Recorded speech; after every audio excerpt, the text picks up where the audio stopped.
प्रदेश के मुख्यमंत्री योगी आदित्यनाथ का कोविड-19 महामारी को दृष्टिगत रखते हुए गाजियाबाद का भ्रमण। गाजियाबाद कलेक्ट्रेट के महात्मा गांधी सभागार में अधिकारियों एवं जन प्रतिनिधियों के साथ बैठक करते हुए मुख्यमंत्री हुए सख्त। उन्होंने कहा कि कोरोना की आड़ में लूट के केंद्र बने प्राइवेट अस्पतालों पर जिला प्रशासन के अधिकारी करें सख्त कार्यवाही और प्राइवेट टेस्टिंग लैब की जिला प्रशासन एवं स्वास्थ्य विभाग के अधिकारी करें सघन जांच। गड़बड़ी करने वाली लैब के विरुद्ध सख्त कार्यवाही के कदम उठाए जाएं। जिला प्रशासन एवं स्वास्थ्य विभाग के अधिकारियों को दिए निर्देश। महिला एवं बच्चों के लिए जनपद में अलग चिकित्सालय की व्यवस्था करने के आदेश दिए। गाजियाबाद 16 मई 2021 बढ़ते हुए कोरोना संक्रमण के फैलाव को रोकने एवं कोरोना संक्रमित व्यक्तियों का कोविड प्रोटोकॉल के अनुरूप इलाज संभव कराने के उद्देश्य से उत्तर प्रदेश सरकार के माननीय मुख्यमंत्री योगी आदित्यनाथ ने आज जनपद गाजियाबाद का सघन भ्रमण किया। अपने भ्रमण के दौरान माननीय मुख्यमंत्री ने कोरोना के संक्रमण को रोकने एवं संक्रमित व्यक्तियों का इलाज संभव कराने के लिए जहां एक और महात्मा गांधी कलेक्ट्रेट के सभागार में अधिकारियों एवं जन प्रतिनिधियों के साथ बैठक की, वहीं दूसरी मेडिकल किट वितरण तथा मरीजों को मिल रहे इलाज के संबंध में ग्राम भोगापुर के पंचायत भवन पर पहुंचकर स्थलीय निरीक्षण करते हुए रियलिटी चेक किया गया, जिसमें जिला प्रशासन, स्वास्थ्य विभाग, पुलिस एवं अन्य विभागीय अधिकारियों के द्वारा कोरोना संक्रमण नियंत्रण को लेकर की जा रही कार्यवाही की सराहना की गई। उन्होंने बताया कि देश में सर्वाधिक कोरोना टेस्ट करने वाला पहला राज्य बना उत्तर प्रदेश। प्रदेश में प्रतिदिन औसत 2.5 लाख किए जा रहे हैं कोरोना टेस्ट। इस कार्यक्रम के दौरान जिला अधिकारी अजय शंकर पांडे, नगर आयुक्त नगर निगम जीडीए के उपाध्यक्ष कृष्णा करुणेश, मुख्य विकास अधिकारी अस्मिता लाल, माननीय जन प्रतिनिधियों में कर्नल वीके सिंह, समस्त माननीय विधायकगण, सांसद एवं अन्य अधिकारीगण उपस्थित रहे। प्रदेश सरकार ने अब तक 4.5 करोड़ कोविड के टेस्ट करवाए हैं। कॉन्टेक्ट ट्रेसिंग व्यापक पैमाने पर चल रही है। ट्रीटमेंट की सुविधाएं बढ़ाई। फर्स्ट वेव में लेवल 1 के हॉस्पिटल की आवश्यकता ज्यादा थी। 1,16,000 बेड हम लोगों ने उस समय क्रिएट किए थे। लेवल 2, लेवल 3 के हमारे पास 23,000 के आसपास बेड्स थे। लेकिन फर्स्ट वेव के पहले जब 2 मार्च 2020 को पहला कोविड पॉजिटिव प्रदेश में आया था, तो हमारे पास टेस्ट की क्षमता नहीं थी। तब हमारे पास बेड्स भी नहीं थे। खाद्यान्न उपलब्ध कराते हैं, इसलिए जनप्रतिनिधियों से भी, प्रशासन से मैंने कहा जितने भी जरूरतमंद होंगे, अगर राशन कार्ड नहीं है, किन्हीं कारणों से राशन कार्ड निरस्त हुआ है, उसको तत्काल सत्यापन करवा करके उन्हें खाद्यान्न उपलब्ध, राशन कार्ड बनवा करके खाद्यान्न उपलब्ध कराने की कार्रवाई तत्काल प्रारंभ करने की तैयारी करनी चाहिए। दूसरा, कोरोना कर्फ्यू के कारण उस तबके में काफी लोगों के कार्य, कुछ लोगों के प्रभावित हुए हैं। यद्यपि हम सभी उद्योग चला रहे हैं, उद्योगों में कोविड केयर सेंटर हम लोगों ने बनाए हैं, वहां पे कोविड हेल्प डेस्क भी बनी हुई है।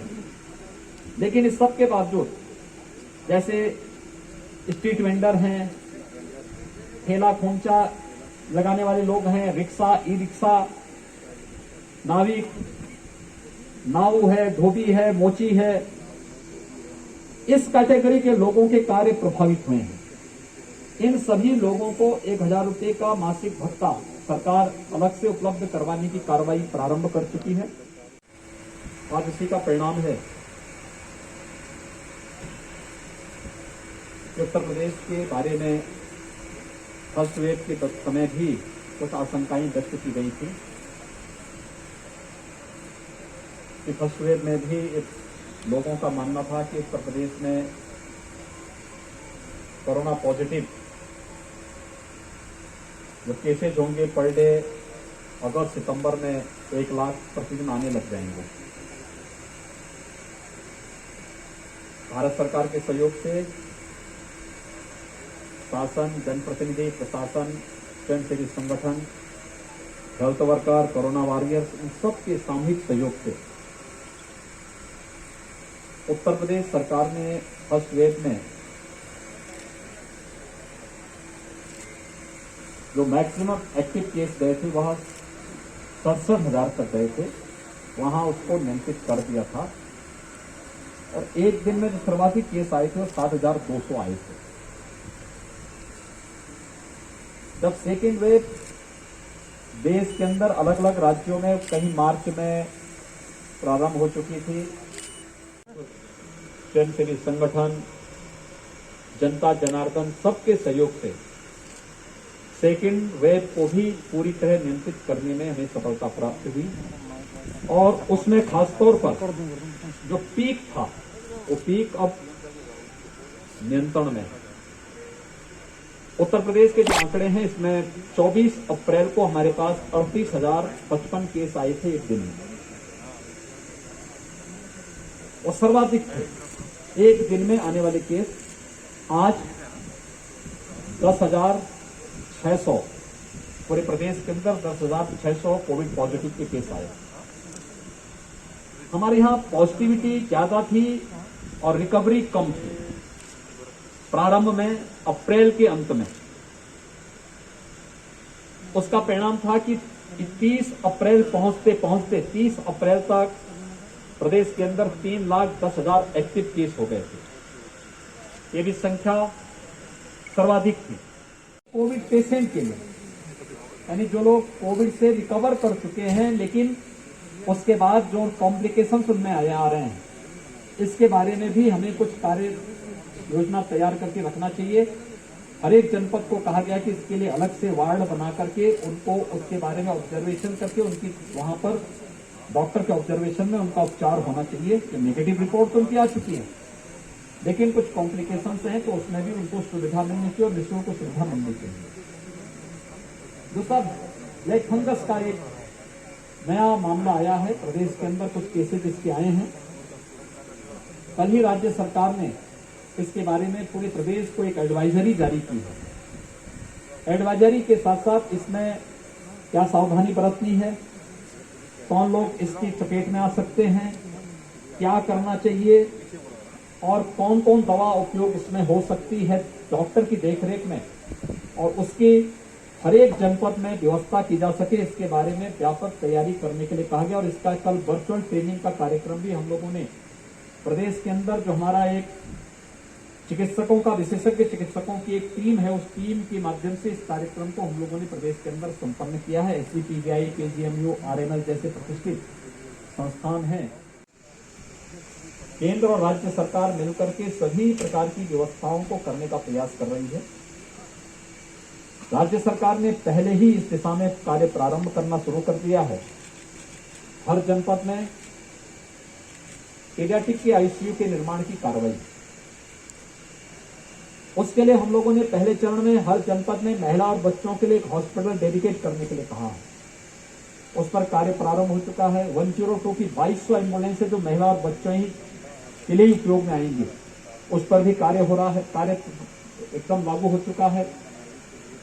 और पीडियाट्रिक के ICU, क्योंकि उत्तर प्रदेश के पास इसका अनुभव है, हम लोगों ने इंसेफ्लाइटिस की एक लड़ाई प्रदेश के अंदर सफलतापूर्वक लड़ी है और इसमें 95% से अधिक मौतों को प्रदेश के अंदर रोका है। हम लोगों को उस समय टीकों के निर्माण की कार्रवाई करनी पड़ी थी और हम लोगों ने सभी उन जनपदों में जो इससे ज्यादा प्रभावित थे, वहां पे पीडियाट्रिक के ICU बनाए थे। पीडियाट्रिशियन, पैरामेडिक्स, नर्सिंग स्टाफ, आशा, आंगनबाड़ी और अन्य सभी इस प्रकार के जो लोग इस अभियान के साथ जुड़ते हैं, उन सभी की ट्रेनिंग की एक बृहद कार्यक्रम को हम लोगों ने आगे बढ़ाया और एक बृहद कार्यक्रम हम लोगों ने प्रदेश के अंदर बनाने की कार्रवाई अभी से प्रारंभ कर दी है। तो धारण करें। शेष अन्य लोग घर के बाहर निकलते भी हैं तो मास्क जरूर पहने, 2 गज की दूरी का पालन करें। किसी चीज को छूते हैं तो सैनिटाइजर से या पानी और साबुन से हाथ धोएं। इन नियमों का पालन हर व्यक्ति करेगा तो कोरोना के खिलाफ देश की इस लड़ाई को विजयी बनाने में बहुत देर नहीं लगेगी और इस कार्यक्रम को आगे हम लोग मजबूती के साथ आगे बढ़ा रहे हैं। गाजियाबाद नगर के अंदर ऑक्सीजन के 9 प्लांट स्वीकृत हुए हैं जिन पर कार्य उसमें प्रारंभ हो चुका है, कुछ पे कार्य प्रारंभ होने होगा। लेकिन ऑक्सीजन के क्षेत्र में पूरे प्रदेश को आत्मनिर्भर बनाने के लिए भी केंद्र और राज्य सरकार ने कार्य प्रारंभ किया है। 269 है, यानी 269 केस पॉजिटिव आए हैं गाजियाबाद में। और इसी आशंका को देखते हुए मैं स्वयं भोगपुर में एक गांव में स्वयं मैंने निरीक्षण किया है। मैं आज सुबह नोएडा में भी एक गांव में गया था, मेरठ में भी मैंने एक गांव का विजिट किया था, और मैं जब गाजियाबाद में आया था तो गाजियाबाद में आने के बाद में सबसे पहले गांव का ही विजिट पे गया था।